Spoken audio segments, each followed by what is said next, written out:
what's written in Agenda Item 3 here, because a lot of what we're talking about in all of these areas gets down to enforcement. I was prompted especially by trying to work with the Beacon 37 Republic group over the last couple of days.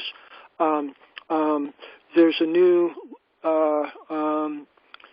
person in leadership position working with Brad named Bill that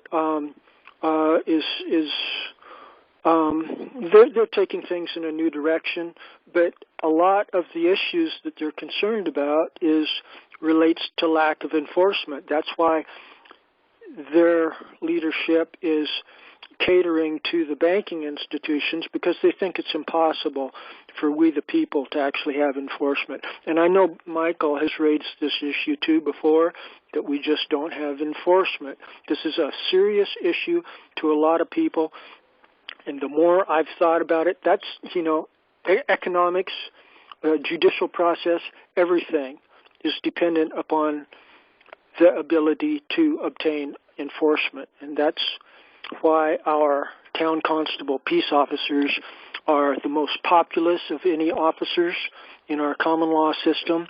They're just right above the qualified electors. Anyway, to open up and try to follow my notes here a little bit. Enforcement and recruiting of our common law jurisdiction peace officers, aka town constables, along with people who are willing to serve as their deputies, is what is expected to consume the body of this agenda item. This is a focused presentation from leadership here, continuing with our efforts to operate firmly within the parameters of the constitutions of our American nation and its states. Hereunder, we intend to lawfully empower honorably concerned activists to form and organize responsibly self-governing communities that are fully capable of enforcing their legitimate judicial decisions and judgments. And a broader angle for this entire process that's slightly different than the grassroots peace officer and constable section is the Posse Comitatus issue, because that's from the county level, which is also seriously decentralized from the state and the federal municipal governments, which is where most of our problems are coming from. And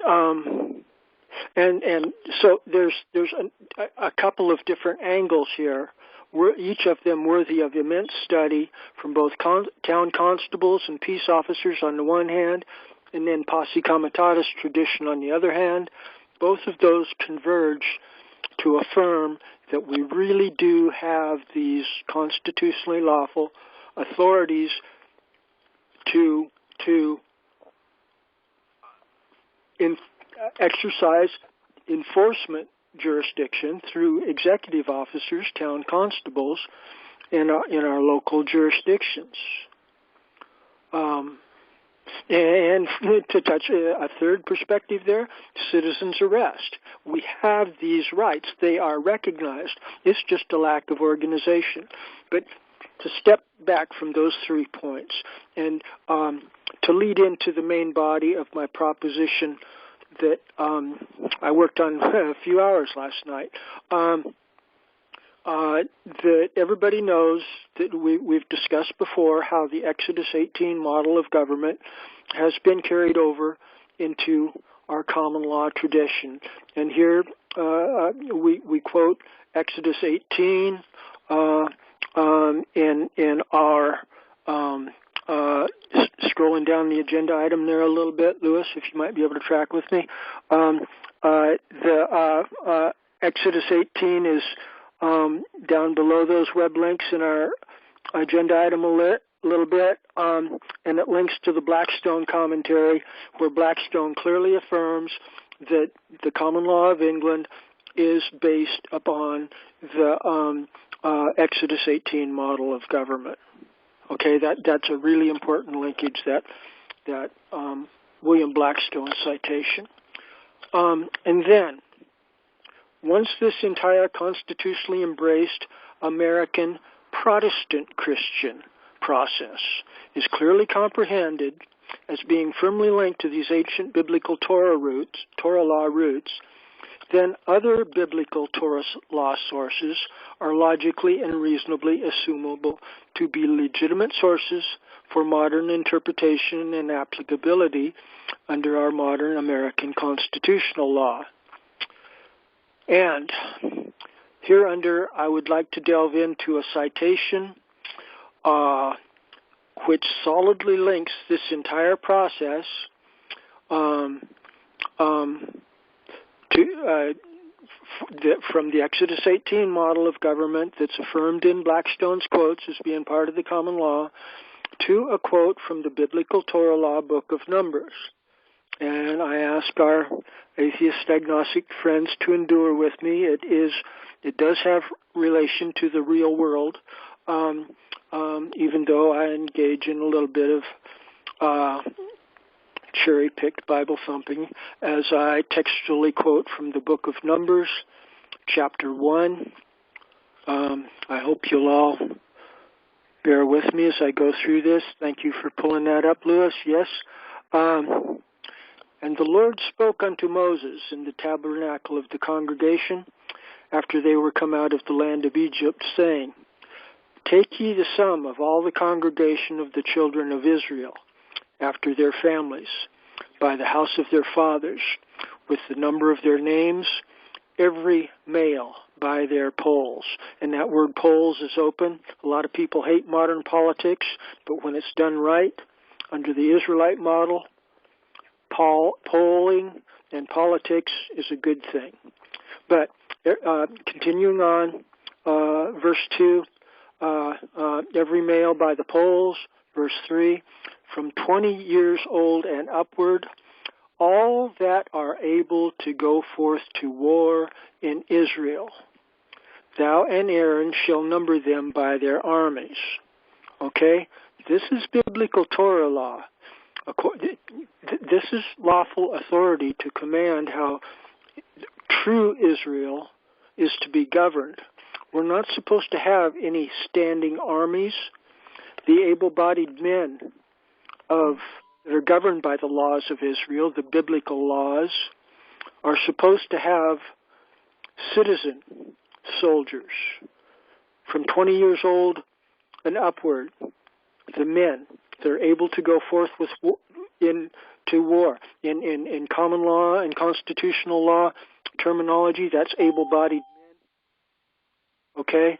These principles are reaffirmed, and this is the biblical Torah law model. I'd like to continue on with this text is profoundly empowering to our modern system, if you all will indulge me in a little bit more Bible thumping here. Verse 4, and with you there shall be a man of every tribe, one head of the house of his fathers. And these are the names of the men that shall stand with you, of the tribe of Reuben, Elzur, son of Shedeur, and then skipping to 15 of Naphtali, son of Enan. These were the renowned, or chosen from the congregation, princes of the tribes of their fathers, heads of thousands in Israel. These are the 12. These 12 princes of Israel are similar to what we're advocating here for a Supreme Court of Law for the United States of America, that numbers 12. But continuing on, verse 17, and Moses and Aaron took these men, which are expressed by their names, and they assembled all in the congregation together. And they declared their pedigrees of their families, a little bit of ethnic diversity there. I've talked with Lewis about black communities electing their own leaders, and Chinese and American Indians and white people, everybody. It's a healthy thing to have racial self-governing communities. That way, white people aren't arresting black people. That would be progress. But continuing on, verse 18, and they assembled all the congregation together, and they declared their pedigrees after their families, according to the number of the names, from 20 years old and upwards by the polls. skipping a little bit. By their polls, every male from 20 years old and upward, all that were able to go forth to war. This is emphasized in the biblical book of Numbers repeatedly.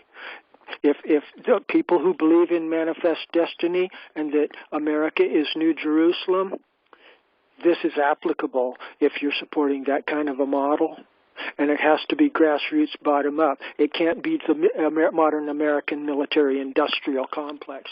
That thing is a dinosaur. It needs to be dismantled, as I go into further. But 42, halfway from 20, all that were, jump into 44. These are those that were numbered with Moses, which Moses and Aaron numbered, and the princes of Israel, being 12 men, each one of the house of his fathers. So were all those that were numbered by the children of Israel, by the house of their fathers, from 20 years old and upward, all that were able to go forth to war in Israel. That phraseology is repeated numerous times. The Israelite people were organizing from their local communities all of the able-bodied men that were able to go forth to war. See, when the community is organized to self-police and self-govern with military capabilities, then you need no artificial military-industrial complex. It's all controlled by the grassroots. And continuing on. Chapter 2, verse 1. And the Lord spoke unto Moses and to Aaron, saying, Every man of the children of Israel shall pitch by his own standard with their ensign of their father's house. Far off about the tabernacle of the congregation shall they pitch. And on the east side, there's 3 armies. And on the west side, there's 3 armies. In the north and the south, it goes on. And they were organized. They were organized. And then continuing on down to verse 34, and the children of Israel did according to all that the Lord commanded Moses, and so they pitched their standards so that they were organized in manners that apparently God had directed through Moses, and it seemed logical. They were segregated. That's not a bad word, segregation.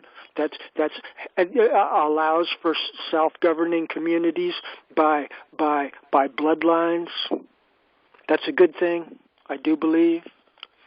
That way white men aren't arresting black people and black men aren't arresting white people. It keeps the racial tensions to a minimum.